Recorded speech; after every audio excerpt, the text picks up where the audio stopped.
Good afternoon. I'm Diane Barrett. I'm here with Beth Zemsky. Did I say that correctly? Zemsky, yes. Zemsky, okay. It is Flag Day, actually, 6/14/2022. I like flags. And we're with the BE collection. I'm honored that you want to join the collection.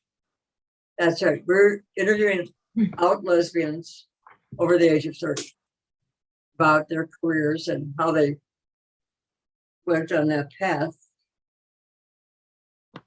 achieve their success, and a little bit about them as far as your sexuality. When did you decide that you were a lesbian, or think that? Well, that's always a complicated question, right? I didn't want to start with the hard ones. No, that's all right. It's just sort of, it's less a decision and more as a developmental process, right? And so, I know I had attractions to girls in high school. So I was in high school in the 1970s, and I grew up just outside of New York City. So even in the 70s, I knew that there were people, but didn't quite I would be able to take the train into New York City and I would walk around the village and kind of but I didn't quite associate that with the crushes I was having on, right? Although other people did around me, I didn't. And one of my high school friends said something to me senior year about why I'm going to the prom with my boyfriend rather than this girl I had ogling, right? So was that at a time when girls, same-sex couples went to proms? No, it was 1977. I didn't think so. No, totally not. I thought it was a bizarre question. But the person who I did go to prom with, who I asked to go to prom with me, was somebody who was gay and out at the time. So, so you could have a common. I had a friend that I worked with was I'm a nurse, so he was a resident, and he had a fabulous car. So I would be his date. We would go to things he had to go to. We'd stay for 10 minutes, say hello, and then we'd go home to our separate homes, right? Yeah, this guy had a white Camaro with red seats, this gay guy. All right. Totally. So sort of, started coming out in terms of knowing and being somewhat sexual with a woman, freshman year of college, which was 1977. And other people understanding it more than I did. And so long story, but was completely ostracized. My roommate moved out. She told me she was, she thought I was disgusting. My RAs in my freshman dorm told me I had to explain myself to everybody. And really from that, talked to the person who I had been having somewhat of a physical relationship with, and said to her, we're never ever doing that again. We didn't say what that was, but totally were ostracized by everybody that we knew. And so took How me. about your family? Was your family? No, they didn't know. No, not then. But that was 1977. And then in my own story, part of what that was about for me was my grandparents on one side of my family are immigrants, and the other side they're refugees, and grew up in a very strong Jewish community where there was sort of this stated and unstated thing that it was, as first generation post-Holocaust, it was our job to sort of repopulate the Jewish people. And so what did it really mean if I was going to be a lesbian and leave that? So part of my own coming out was figuring out that thing a lot of people have is, how do we manage multiple identities? How do we think about how power and oppression operates? Right. And so I spent a lot of those years figuring that out. And this was before the first Intifada. And so going to and from Israel, actually, what does it mean to be Jewish? Can I be a lesbian? Where were you more comfortable? What's that? Where were you more comfortable? I don't think I was comfortable anywhere. So I'm talking about between Israel and New York? No, it was just sitting with the question. And then came back from all of that senior year of college and actually got re-involved with the woman I had been involved with freshman year. But it took time to integrate. And I think that's true for a lot of people, is how do you integrate these questions about multiple identities? It's not just a coming out as one thing. So sometimes I'm a Jewish lesbian, sometimes I'm a lesbian Jew, but how do those things manage, how do we, negotiate those things in an environment where it wasn't okay to be either? Did you have siblings? I had a twin brother who was also gay. Okay. I have a sister. My gay twin brother died of HIV in 1990. Oh, yeah. Awesome. So I spent a lot of time in the 80s. By that point, I was living in the Midwest. I live in Minneapolis now.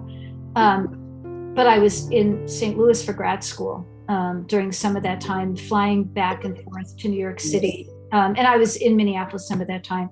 Spent a lot of time in the Village in St. Vincent's Hospital at the epicenter of the East Coast epidemic, holding gay men's hands as they died during the late 80s. Yeah, so that's also really part of my identity, is like I'm a lesbian, but I've always worked in a gay and lesbian, bisexual, transgender context because, I lived through the HIV epidemic in a way a lot of lesbians didn't. Did you have a partner at that time? For part of it, yeah. How about your brother? He had a partner probably early in the pandemic, and then they broke up, which was probably the stress that led to his immune system collapsing. And then the partner was just very sweet. I mean, they weren't partners anymore, but very sweet around being with him through the dying process. And then his partner, who was family to me, died about 10 years later. From AIDS? Yeah. Oh. They were part of that cohort of young gay men in New York City before we knew what AIDS were, where like 70% of them were infected. I had 2 men's groups, gay men's groups. They all died. AIDS. One by one. Yeah, I mean, it's a generational thing. I mean, so I think I understand that you're doing lesbians over 30, but I think there's a real generational difference around when people came out, what was happening in the community at the time. I mean, there's real differences across generations. And AIDS was definitely something that we dealt with. Yeah.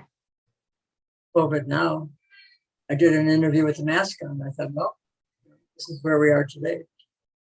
Yeah, and I've spent a lot of time talking to people these days about how we're figuring out what our protocols are. As far as what? Are we masking? Are we seeing each other in person? Right. I see. Right. What if we are going to see each other in person? How are we going to do it? And I've just said to people, we're having the safe sex conversation. That's what this is. Yeah. It's just different infection, but this is what in queer communities we did for decades. We had the safe sex conversation. What's our protocol for how intimate we're going to be? So when did you decide to seek the career path that you're on, and is your current? I'm sorry, I'm not going to answer your questions directly. This was not exactly a decision, right? So it wasn't.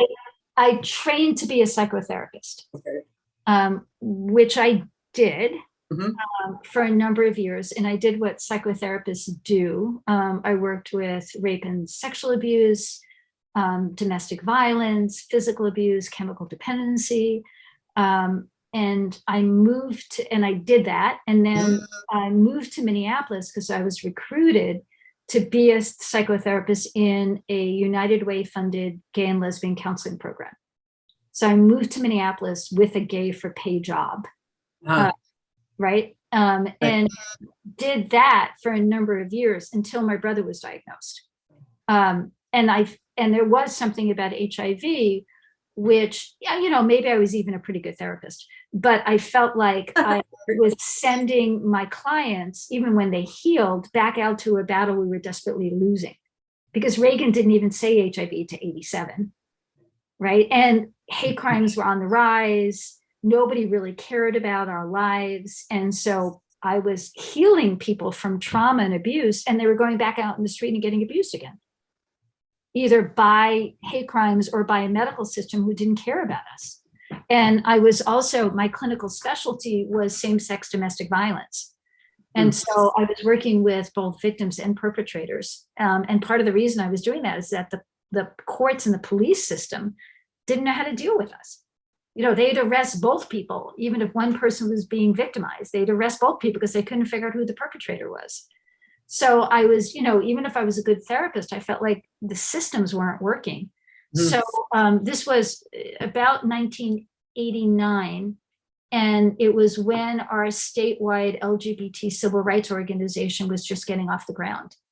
So you were in Minnesota then? Yeah, it was in Minnesota. Okay. And so, make a long story short, I was sort of like recruited in a funny way because, so it's more than details you need to know. But I went from working full-time as a psychotherapist into a full-time community organizer. I didn't plan it. I didn't decide. So you were an organizer. Were you in private practice too as a therapist? No, I was working for Family and Children's Service of Minneapolis. And they happened to fiscal agent the beginning of our statewide civil rights organization. So the first year they kind of lent me to this organization. So they still paid my salary, but now I wasn't doing psychotherapy anymore. I was doing full-time community organizing. And eventually I left the therapy organization and just worked, once we got our own 501c3 status, just worked as a full-time community organizer. So I was, you know, busy doing community organizing. I was doing community education. I was training other therapists. I was working in the police department on how sucky they were around crimes and same-sex domestic violence. You know, I hadn't planned any of that. But, there you were. Well, it's because at the time, it's not like you plan a career as a gay activist. I mean, you didn't do that. And I was doing that when the University of Minnesota was just, because of student activism, was just starting their LGBT program on campus.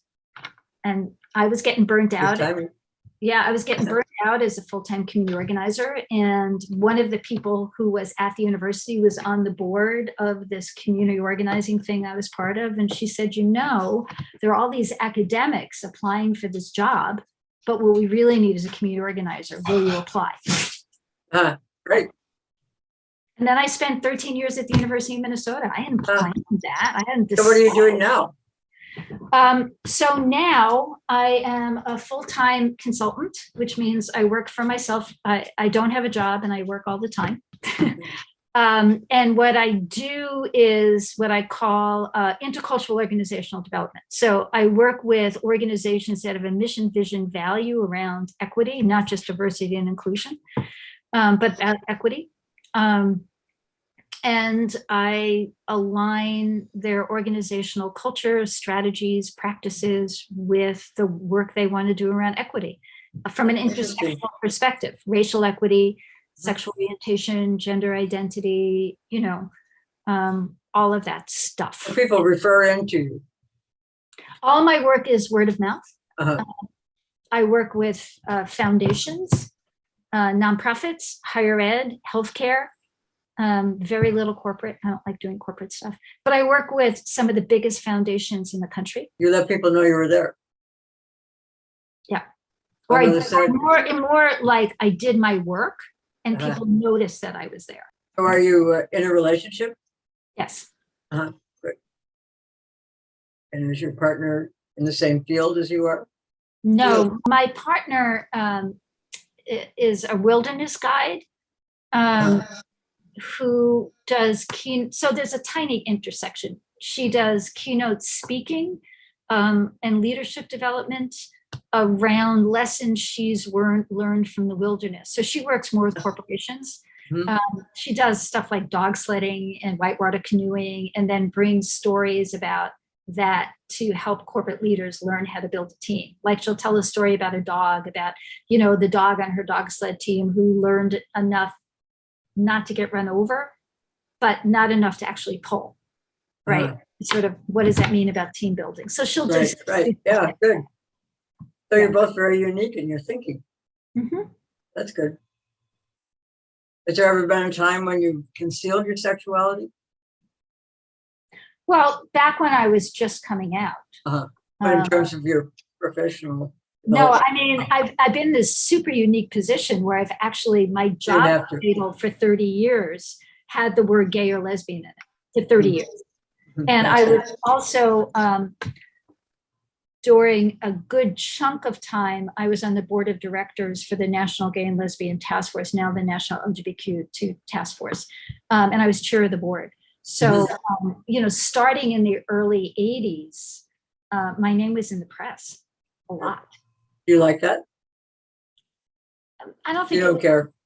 I don't think it was a matter of like or not like. It was part of my role. There were times when it was really scary. There were a number of times where I got death threats or other threats of violence, or you know, just homophobic or anti-Semitic crap. So it's not about liking. I mean, it was part of the job, but it had some scary consequences, particularly back in the 80s and early 90s, you know. And I think that's potentially going to happen again now. I mean, my job title doesn't have gay or lesbian in it right now. But I think about my colleagues and friends who were still working at gay organizations, lesbian, you know, and the climate is once again getting really violent, back like it did in the late 80s and early 90s. And I worry about them. You know, my website is incredibly out. Like, you're out there. I'm out there. And so occasionally I still get hate stuff. The one that I think freaked my partner out is that there's a very weird white nationalist website that talks about queer Jews and has a list of on it. And the fact that I'm on it completely freaks my partner out. It's like, you know, what are you going to do? Yeah, that's right. That's who you are. It's it's who I am and what I do. It's way too late in my life to go back in the closet. It's like, well, you know, we're also aware of our vulnerability, and you know, you say goodbye in the morning, and you hope that you see the person in the evening. I think that's true for many of us. You that's know, right. You know, we just live in a very weird time about that. What's the greatest adventure you've had outside of your career? Well, you know, the funny thing about my career is my career and my life kind of intersect, right? And I'm sure you've had a lot of adventures, but I was thinking, putting your career to the side for a moment, what adventure have you had that's part of you, but it's not related to your work? Well, we do a lot of outdoorsy things. So, you know, I've gone skydiving, things like that. Oh, no skydiving. Just trying.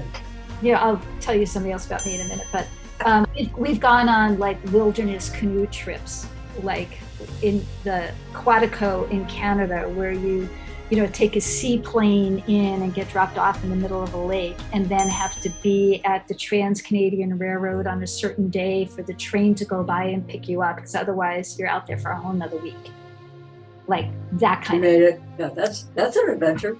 Yeah, we've done stuff like a couple of times, like once in Canada, and then every year she goes to the Boundary Waters with a group, and it's, you know, pack all your water, you know, take your pump in, pack all your food, you know, and then you're out there in the carrying the canoe on your head, you know, that kind of stuff.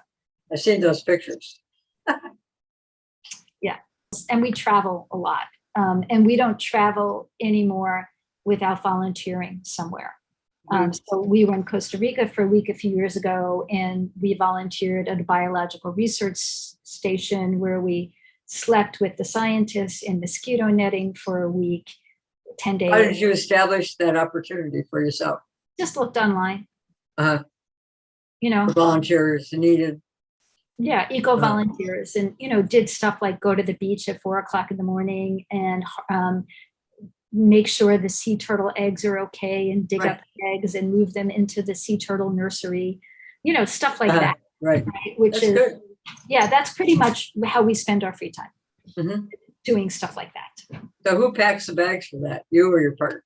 Or we both do. We pack differently. I thought since that was her field, maybe she took charge. No, we just pack. So you were going to tell me something else you said about adventure? It's just one of those other intersectional identities. Right. I don't do certain things like skydive or ski because I have a genetic bleeding disorder. So I have a Really? hidden disability, which is Yeah. just another one of those intersectional identities. So my brother was gay, Mhm. right, and probably contracted HIV from sex. But my bleeding disorder is in the sort of hemophilia category of bleeding disorders. So it's also quite likely and possible that he got HIV from a blood transfusion, right? But the CDC saw these categories as separate. You were either a man who had sex with men, or you were a hemophiliac. You couldn't be both. I see. And so it's the way in which our systems don't understand the complexity of identity. Right. So yeah, I've done the Twin Cities, Chicago AIDS ride 3 times, and I Good for you, yeah. manage my tension on a day-to-day basis by biking, 15, 20 miles. So, hemophiliac on a bicycle, right? You said you manage your tension, right? Yeah, that's how I. How I heard it? I heard you say you managed your pension. I thought, oh, she's even doing financial advice. Manage my tension by cycling. Got it. That and yoga, right? That's how I manage. But I bike, and so I manage things. It's my happy place. Gas prices going up. Biking is really coming in. So what else do you want to know? I feel like I'm just sort of. Well, if you think of this as a legacy project, which it is, it's in several archives, each one sort of directing it differently. Like one of the things we do with the Cal State Dominguez Hills archives is we document the genetic link with homosexuality. So you'll see a little synopsis next to your video where the archivist has done a synopsis of your video, and then it will also indicate if you have homosexuals in your family. So that's it. So the fact that I had a gay twin brother. Right? Yeah, how about that? Yeah, there's I don't know where it is, but there's a book, Entwine Lives. Okay. It's Entwine Lives. I know that. Twins and what they tell us about human behavior. Okay. And the chapter in here, it's all the research happened to be at the University of Minnesota when I was there. But the story in this book, I'm trying to think about where it is, about twin loss. Oh, yeah, it's chapter 9. It's about twin loss. It's about me and my brother. It's about your own brother. Yeah. Did you write it? Or no, I didn't write it. She wrote it. She's the researcher. She interviewed me about this. And so the story in here is all about us. Yeah. Because she's writing about twins, and there's something very specific and unique about the death of a twin, which is such as. Well, you can read the chapter, but basically it's a whole different experience in terms of feeling like a loss of identity, right? Like being half a twin. So she's got pictures of us. Is that you? Yeah. That's me and my brother. That's a great picture. Yeah, so pictures of us in there. Are you a Mickey Mouse fan? You had those ears? No, we were in a play. Oh, I see. We were in a play. So so there's she goes into a whole bunch of stuff. But I just want to mention that if you're doing genetic stuff. No, that's great. Some research. And now, if people see your video, they'll see that book. Yeah. Her name's Nancy Siegel. Okay. What was your brother's name? Did you tell me? It was Bob. Bob. Okay. Yeah. It was Bobby and Beth. Yeah. Yeah. There's the picture on my Facebook page is actually of us on our 30th birthday. Yeah, I think that was the last birthday we got to spend together. It was our 30th birthday. Yeah. Are you connected with your parents still? Or are they living? My mother's still alive. My father's not.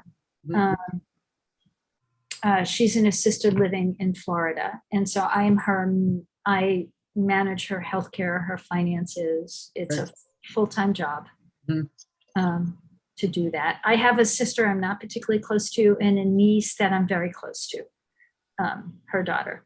So, yeah. My father,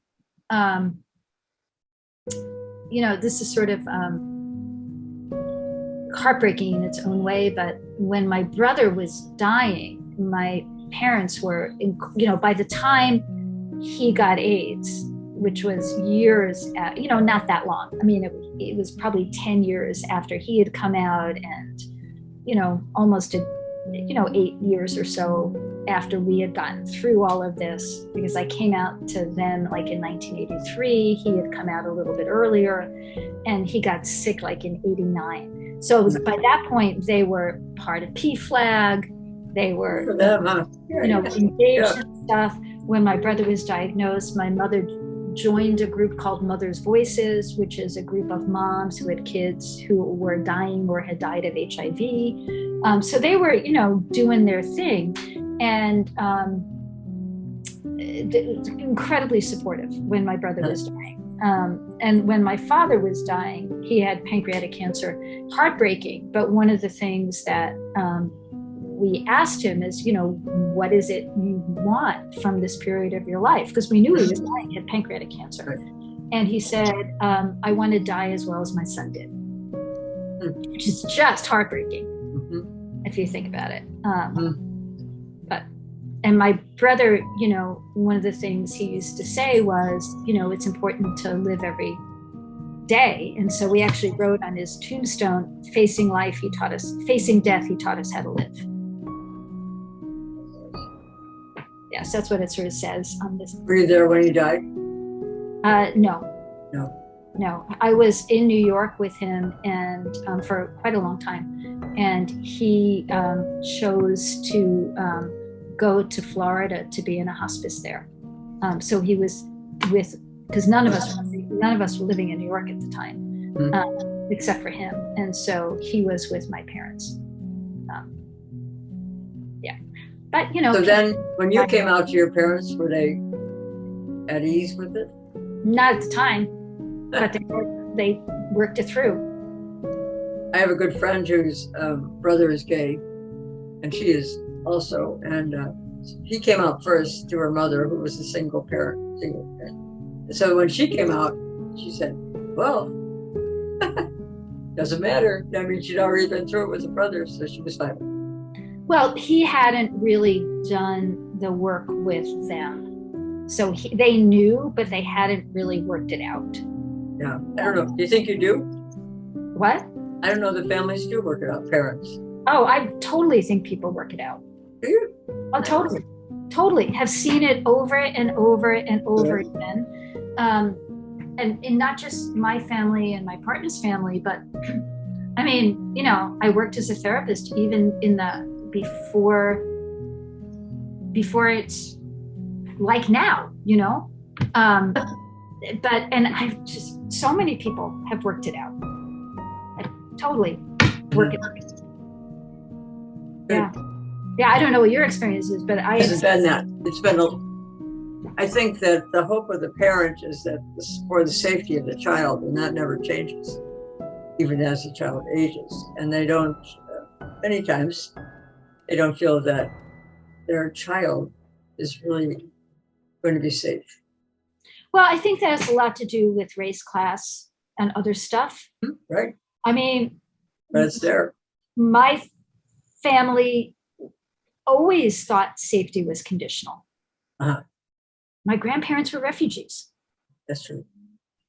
I'm not saying people don't work it out, but I don't say 100%. Right, but I also think for queers of color, their safety is always conditional, and so so my mother actually said when I came out, I was, it's not when but shortly, the first couple of years I was involved with a woman who was African-American, and we were living in St. Louis, which is like so incredibly racist. And when I told my mother I was dating somebody, she had the pronoun right. She said what she liked, and I told her, and she got concerned about my safety. She said, it's bad enough you're a lesbian. It's bad enough you're No. but do you have to be dating somebody who's African American? And I knew what she was talking about was not racism. She was talking about my safety, Sure. right? And so then we were able to talk about that, right? But it's like parents always want their kids to be safe, but Right. I think part of how homophobia, anti-Semitism, classism, racism operate is the world's not safe. And, you know, for those of us who to some degree are white and think we have a privilege of being safe, any of this school shooting can tell us none of us are safe. That's right. I agree with that. So I think part of it is just helping people realize, yeah, we send our kids out in the world and we do the best we can to help them build systems of resiliency and systems that can build self-confidence in the midst of trauma. But we can't ever keep them safe. Can't guarantee it. What's that? Cannot guarantee it. No, right. And so Like to. when I worked with families, part of it was helping them realize that what they did do was raise a kid who could figure out how to love and to potentially risk everything for the opportunity to have authentic relationships and love in their life. And isn't that a good thing? That's a good statement. I like Yeah. that. Because otherwise, what? You're going to raise a kid who says, no, I don't care about having love in my life and I'm going to lie for my life? They're not going to say that. No. They may think Say that. And so I think it's also just helping people figure out what they really care about. I've been quite privileged to do some work overseas, and just last, what month is it? It's June, May. I had the opportunity to go to Bermuda and work with mental health and social service providers in Bermuda around LGBT youth and folks coming out. And Bermuda is a really small place. There's 60,000 people, right? Everybody knows everybody. It's for the folks who live in Bermuda, it's fairly religious. And so working with the service providers about how do they help families come to term with this, right? And so I've even, it was fabulous to work with them because they really got it. That's great. And there are, folks there who have folks who are coming out as trans, in a really small, imagine a whole country that's 60,000 people. And, people opening their hearts. So Want to. I think people want to. Yeah. Afraid to. If you give them away to Right. do it. So I don't know. I'm quite positive about it. That's good. Must be hard for you to leave those situations after you invest so much of yourself in them. Part of what I love about my work is, first of all, I tend to work with folks over a long period of time. So this was my second interaction with folks in Bermuda. But, after a while, they start feeling like community, right? So I know I'll hear from them again and we'll be in touch and, you build relationships with folks. That's important to them too. Yeah. So if you knew your life as it is was ending now, how would you like to be remembered? A horrible question, but I get it. I get the question. I agree. It's a tough question. Yeah. That I tried to have impact and I did what I did with integrity. Because, as a consultant, all you really have is your integrity.